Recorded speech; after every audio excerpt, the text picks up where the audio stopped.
नमस्कार, मी Bhagyashree. Talk time मध्ये तुमचं स्वागत. आज जागतिक रुग्ण हक्क दिन.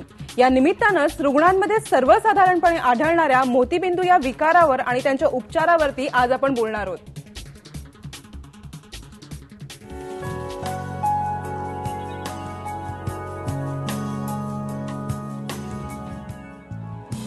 वय वाढलं की डोळ्यांचे आजार त्रास देतात आणि मग एका ठराविक वयानंतर हा मोतीबिंदू नावाचा जो विकार आहे तो आपल्याला दिसतो आणि तो अनेक जणांना जाणवतो. पण पूर्वी हा विकार मानला जायचा नाही, कारण तो एका ठराविक वयानंतर यायचा. पण आता सध्या हा विकार जाणवतोय, कारण तो 1 वर्षाच्या ते 1.5 वर्षाच्या मुलांनाही होतो आणि त्याबरोबर 30 ते 40 वर्षाच्या तरुणांनाही होतो. नेमका मोतीबिंदू म्हणजे आहे काय, हा विकार कसा बनला आणि याच्यावरती काही उपचार आहेत का, याबद्दल आज आपण बोलणार आहोत. आणि याबद्दल बोलायला आपल्या बरोबर आहेत नेत्ररोग तज्ज्ञ डॉक्टर रागिणी पारेख. रागिणी, तुमचं IBN लोकमतमध्ये स्वागत. नमस्कार. रागिणी ताईंना तुम्हालाही जर काही प्रश्न विचारायचे असेल तर आम्हाला नक्की फोन करा. आमचा नंबर आहे 02266899204. मी आता जे बोलली डॉक्टर की हा मोतीबिंदू हा पहिल्यांदा विकार मानला जायचा नाही, हा वयोमानानुसार येणारा एक बदल होता, पण आता हा विकार बनलाय. तर नक्की मोतीबिंदू म्हणजे आहे काय? आपल्या डोळ्यात एक नैसर्गिक नेत्रभिंग असतो आणि तो पारदर्शक असतो. पण वयानुसार जसे आपले केस पांढरे होतात तर ते वृद्धपणामुळे त्यात पांढरेपणा येऊन आपलं जे सूर्यकिरण असतात तर डोळ्याच्या नेत्रपटल पर्यंत पोहोचू शकत नाही आणि आपण जे बघतो ते ब्लर होऊन जातं किंवा आकृती दिसत नाही आणि त्या भिंगाची पांढरेपणा त्याला आपण मोतीबिंदू म्हणतो. पण मग जसं म्हणजे वयानुसार हा येतो तेव्हा ते कुठेतरी एक नॅचरल नैसर्गिक बदल मानला जायचा. पण आता मी जसं बोलले की 1 ते 1.5 वर्षाच्या मुलांनाही होतो, 30 ते 40 वर्षाच्या मुलांनाही होतो. तर साधारण ह्याचं वय खरं आहे का एक्झॅक्टली, की या वयानंतरच मोतीबिंदू येतो? मी जेव्हा शिकायला सुरुवात केली 20 वर्षापूर्वी तेव्हा 60-70 वर्षानंतर वृद्ध अवस्थेत मोतीबिंदू व्हायचं. पण ह्या गेल्या 10 वर्षात आम्ही बघतोय की 30-40 वर्षाच्या तरुणांना पण हा मोतीबिंदू व्हायला लागलाय आणि त्या विकारामुळे म्हणजे समजा, आणि ह्याचे अनेक कारणं असतात. नवजात शिशूंनाही पण मोतीबिंदू दिसतो. गर्भावस्थेत स्त्रियांनी जर त्यांना कुपोषण असेल की त्यांना ताप आला, त्यांना काय आजार झालं तर जन्मतानाच मोतीबिंदू असू शकतो.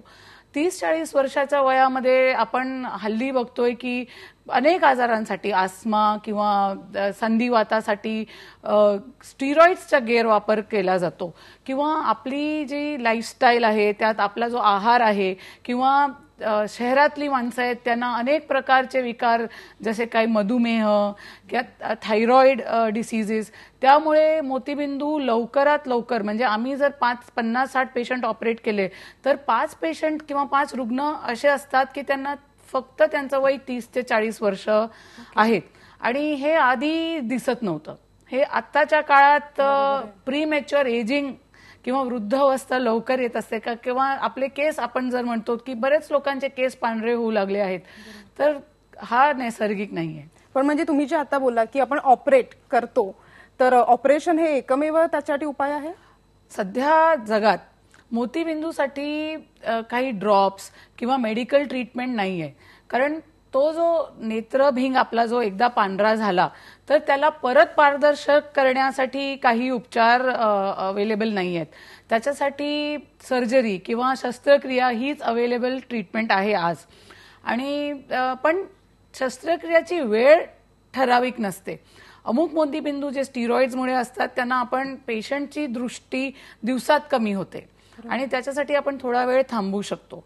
आणि जे वृद्धावस्थेत मोतीबिंदू आहेत तर बरेच पेशंट किंवा रुग्ण येऊन सांगतात की माझा चष्मा कमी झाला, मला आता जवळचा दिसू लागलाय म्हणून माझा मोतीबिंदू नसेल. पण खरं म्हणजे 60 वर्षाच्या वयात जेव्हा चष्मा वाचण्यासाठी वापर करतो आणि तो निघून जातो, तो एका प्रकारच्या मोतीबिंदूमुळे, म्हणजे त्याला न्यूक्लिअर कॅटरॅक्ट म्हणतो, आणि त्यामुळे त्यांना जवळचं दिसू लागतो, पुन्हा त्याला सेकंड साईट म्हणतो. आणि मोतीबिंदूचा जो फक्त शस्त्रक्रियेने आपण मोतीबिंदूची ट्रीटमेंट करू शकतो. पण मग या शस्त्रक्रियेमध्ये पण आता एक खूप डेव्हलपमेंट झालेली असेल, कारण आता खूप 2-3 प्रकारच्या शस्त्रक्रिया आहेत, तर त्याबद्दल आम्हाला सांगा. आता मोतीबिंदूच्या शस्त्रक्रिया जगभरात इतकं तंत्रज्ञान वाढलेलं आहे की जे 20 वर्षापूर्वी करत होतो. तुम्हाला माहितीये का, सुश्रुतांनी जगात पहिली मोतीबिंदूची शस्त्रक्रिया केली म्हणजे भारत तेव्हाही सर्वात जगाच्या पुढे होतं. आणि पण ती टेक्नॉलॉजी किंवा तंत्रज्ञान आज खूपच बदलली झालेलं आहे. सध्याच्या काळात फेको एमल्सिफिकेशन नावाची शस्त्रक्रिया आपण मोतीबिंदूसाठी वापरतो आहे.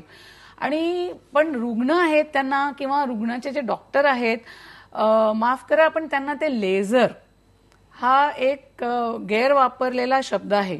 डोळ्याच्या विकारात लेझरचा वापर नक्की होतो, पण चष्म्याचा नंबर कमी करायला किंवा डायबिटीज किंवा मधुमेह जे पटलात जेव्हा रक्त साठ होतो त्याच्यासाठी आपण उपयोग करतो. पण लेझर नसून ही जी तंत्रज्ञान आहे त्याला फेको एमल्सिफिकेशन म्हणलं जाते. आणि ते एक मशीन आहे.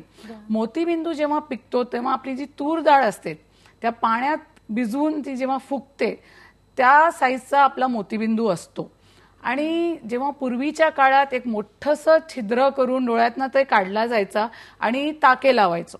पण आता जे तंत्रज्ञान आहे त्यात फक्त 2 ते 3 मिलीमीटरचं छिद्र करून फेको एमल्सिफिकेशन द्वारा ते अल्ट्रासॉनिक एक प्रोब आहे आणि त्या टेक्नॉलॉजीमुळे ते मोतीबिंदूचे छोटे छोटे तुकडे करून आणि त्या मशीनमध्ये ऍस्पिरेट करून त्या जागेवर एक फोल्डेबल किंवा घडी होणारा आर्टिफिशियल नेत्रभिंग बसवून त्या पेशंटला दुसऱ्या दिवशी कामावर जाता येते किंवा त्यांचा जो दुसऱ्या दिवशीपासून ते सगळंच काही करू शकतात.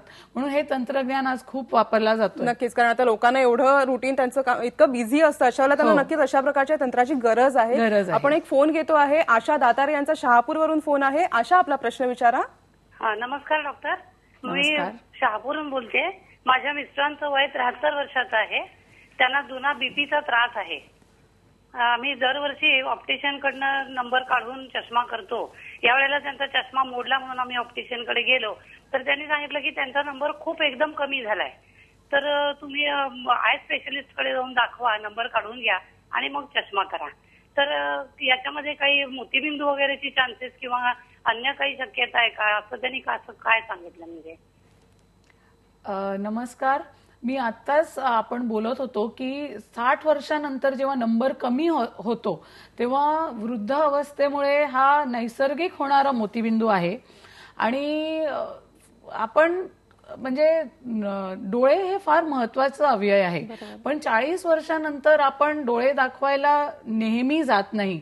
पण मला असं सुचवायचं आहे की सगळ्यांनीच एकदा तरी 40 वर्षानंतर डोळे तपासावे, कारण मोतीबिंदू शिवाय काचबिंदू हा जो आजार आहे त्यांनी डोळे जाऊ शकतात. मोतीबिंदूनी डोळे कधीच जात नाही. शस्त्रक्रियांनी गेलेली मोतीबिंदूमुळे गेलेली नजर 100% परत आपल्याला आणता येते. तुम्ही ज्या त्यांच्या सिम्पटम सांगतात त्याहून असं वाटते की नक्की त्यांना मोतीबिंदू झाला असावा. त्यांना रक्तदाब आहे, ब्लड प्रेशर खूप अनकंट्रोल्ड असल्यामुळे कधी कधी नेत्रपटलावर रक्त वगैरे येत असतं, पण त्यांना जवळचं दिसते आणि नंबर कमी झाला आहे. त्यावरून असं वाटते की त्यांना नक्की मोतीबिंदूच असावा. पण तरीही त्यांनी खरं सांगितलंय की एखाद्या नेत्रतज्ञाकडे दाखवून पूर्ण डोळ्याची तपास, डोळ्याचा प्रेशर म्हणजे काचबिंदू, डोळ्याचे पडदे, त्यांची नजर आणि मोतीबिंदू असेल तर नक्की 73 वर्ष हे काही मोठं नाहीये. फेको एमल्सिफिकेशन द्वारा रक्तदाब कंट्रोल करून त्यांना शस्त्रक्रिया करून त्यांची नजर परत आणता येते.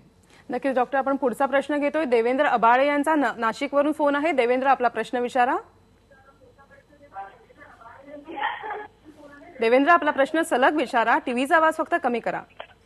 हॅलो. हा देवेंद्र, मला मॅडमला असं विचारायचं आहे की माझ्यावाल्या डोळ्यातून कायम पाणी येतं. हॅलो. हॅलो. डोळ्यातून पाणी येतं त्यांच्या, ते सांगतात आणि त्यासाठी ते लेझरचा उपयोग करावा की चष्म्याचा? नमस्कार देवेंद्रजी, डोळ्यातनं पाणी येण्याचे अनेक कारण असतात. चष्मा असून आपण जेव्हा चष्म्याचा वापर नाही करत तेव्हा डोळा ताणला जातो आणि त्यामुळे पाणी येऊ शकते. आपले जे अश्रू नेहमी 24 तासात आपल्याला कळतही नाही पण अश्रू बनत असतात डोळ्यामध्ये. आणि असं आपण जेव्हा डोळे मिटतो तेव्हा छोटेसे छिद्र असतात आणि छोट्याशा ट्यूब नाकाच्या रस्त्याने आपण घशात आपले ते अश्रू जात असतात. तो मार्ग जर ब्लॉक झाला नाकात काहीतरी सर्दी झाल्यामुळे किंवा त्यामुळे तर त्यामुळेही पाणी येण्याचं कारण असू शकतो. तुम्हाला जर चष्मा असेल तर 21 वर्षाच्या नंतर चष्मा लेझर म्हणजे लेसिक ही जी टेक्नॉलॉजी निर्माण केलेली आहे त्यांनी आपण नंबर काढू शकतो आणि त्याची ती परमनंट ट्रीटमेंट आहे. पण लेसिक नंबर आहे आणि काढणार म्हणजे तसंही असं डिसिजन आपल्याला घेता येत नाही. तुमच्या कॉर्नियाची थिकनेस किती आहे, ते पातळ आहे, तुमच्या डोळ्यामध्ये पडद्यात काही जखम वगैरे नाही आहे, ते सगळ्या तपास करून तुम्हाला खरं काय गरज आहे नंबर, तुमचा व्यवसाय काय आहे ते बघून आपण नंबर काढू शकतो. आणि लेसिक केल्यानंतर पाणी कमी होणार की नाही दुसरं जर कारण असेल तर पाणी ते बघावं लागेल आपल्याला आणि पाणी कमी होणार ते निश्चित नाहीये. चष्मा तुम्ही सध्या वापरा. थोडक्यात म्हणजे तज्ञांकडून व्यवस्थित चेकअप करून पहिल्यांदा याच्यावरती सल्ला घेणं जास्त गरजेचं ठरेल. आपण पुढचा प्रश्न घेतोय महादेव बोंदर यांचा तुळजापूरवरून. महादेव आपला प्रश्न विचारा. महादेव आपला प्रश्न विचारा सर. हॅलो. हा महादेव. हा हॅलो. नमस्कार मॅडम. प्रश्न विचारा आपला. नमस्कार मॅडम. माझे डोळे काय असं लाल होते ते संध्याकाळी चिकट पाणी येतं त्याला आणि चिकट पाणी येऊन काय होतं दोन्ही डोळे चिकट होतात आणि नंतर झोप येत नाही. त्याला काय इलाज करावा? नमस्कार महादेवजी. तुम्ही तुळजापूरमध्ये राहतात आणि ऊन जास्त असतो तिकडे. तुम्ही रानात काम करता, तुम्ही धुळीत काम करता किंवा असं काही जेव्हा आपण अशा प्रदेशात काम करत असतो तेव्हा डोळे लाल होण्याची शक्यता जास्त असते. वातावरणामुळे डोळ्यात नक्की त्याचा परिणाम होतो. डोळे आणि झोप जेव्हा आपण थकलेलो असो किंवा काही विचार करत असतो तर झोप आपल्याला येत नाही आणि झोप कमी झाल्यानंतर डोळ्यावर नक्की त्याचा परिणाम होतो आणि लाल होण्याची शक्यता आहे. तुम्ही नक्की कुठलं काम करता किंवा तुम्ही स्कूटरवर शेतात जात असाल किंवा कुठेतरी जात असाल त्यामुळे डोळे लाल होतात. डोळ्याचा नंबर तपासून घ्या. डोळे लाल करण्यासाठी थंड असे औषधं बाजारात नक्की मिळतात पण नेत्रतज्ञांना दाखवूनच तो औषधीचा उपचार आणि वापर करावा आणि तुम्हाला नक्कीच त्यांनी बरं वाटेल, थंड वाटेल आणि झोपी चांगली येईल. नक्कीच. आपण पुढचा प्रश्न घेतोय सुरेंद्र कुलकर्णी यांचा पुण्यावरून. सुरेंद्र आपला प्रश्न विचारा. नमस्कार डॉक्टर साहेब. मी सुरेंद्र कुलकर्णी बोलतोय पुण्यावरनं. आपला प्रश्न विचारा. मला आता 2 महिन्याचा ताणाबाळ आहे. त्याला जन्मताच कॅथरॅक्ट डिक्टेट झालेला आहे. हॅलो. हा सुरेंद्र भाई. त्याला कॅथरॅक्ट डिक्टेट झालेला आहे तर याच्यावर आता ह्या 2 महिन्यात असल्यामुळे याच्यावर काय उपाय करता येईल तेव्हा आणि याला अल्टरनेटिव्ह काय राहील म्हणजे शस्त्रक्रिया नसेल तर या ताण्यावाला शस्त्रक्रियेशिवाय दुसरा पर्याय काय राहील? नमस्कार सुरेंद्र भाई. तुमची आणि त्या मुलांकडे माझी सहानुभूती आहे पण तुम्ही अजिबात ह्या गोष्टीचं टेन्शन घेऊ नका. जे हॉस्पिटलमध्ये साधारण त्या एका आठवड्यात आम्ही 5 अशी मुलांची शस्त्रक्रिया करत असतो. अनफॉर्च्युनेटली जर मोतीबिंदू फारच बारीक असेल म्हणजे अनेक प्रकारचे मोतीबिंदू गर्भावस्थेत होत असतात आणि त्यांना त्या शिशूला तपास करून जर फार बारीक प्रमाणात पांढरेपणा असेल की ज्याच्यावरून त्याच्या नजरेवर परिणाम होत नसेल तर त्याला असंच ठेवता येतं. पण मोतीबिंदूमुळे जर सूर्यकिरण त्याच्या डोळ्यात पोचत नसेल तर त्याच्या डोळ्याची दृष्टीवर परिणाम होण्याची खूप शक्यता आहे. शस्त्रक्रिया ही फार सोपी झाली आहे. चांगले नेत्रतज्ञ आहेत आमच्याकडे. डॉक्टर लहाने इतके म्हणजे आम्ही 200-300 शस्त्रक्रिया करतो आणि त्याचे रिझल्ट खूपच चांगले आहेत. पण फक्त असं की त्याची खूप काळजी घ्यावी लागते. तरुण सारखेच किंवा वृद्ध अवस्थेत ऑपरेशन नंतर ड्रॉप्स टाकावे लागतात. ह्या वयात मात्र आर्टिफिशियल नेत्रभिंग या शिशूला आपल्याला बसवता येणार नाही आणि शिशूला कदाचित 2-3 शस्त्रक्रिया लागतील कारण 1 वर्षानंतरच आपण लेन्स बसवू शकतो तर त्या पुन्हा शस्त्रक्रिया करून. पण सध्या तातडीने दाखवून जर गरज असेल तर न घाबरता शस्त्रक्रिया तुम्ही प्लीज करा आणि त्याला +10चा चष्मा लागेल. त्याचे डोळे आपण तपासून घेऊ शकतो आणि मुख्य म्हणजे त्याला मोतीबिंदू झाला तर पिडियाट्रिशियननी त्याला बघितलंच असेल पण शरीरातलं बाकी अवयवमध्ये किंवा हार्ट किंवा दुसरं काही अवयवमध्ये पण आजार नाहीत ते नक्की तपासून घ्या. अजिबात काळजी करू नका. त्याला 100% दृष्टी आणू शकतो आणि तो मोठा होऊन सगळी कामं करू शकणार. आपण डॉक्टरमध्ये आता ब्रेक घेणार आहोत, पण तुम्हाला जर काही प्रश्न असेल तर आम्हाला नक्की फोन करा. आमचा नंबर आहे 02266899204.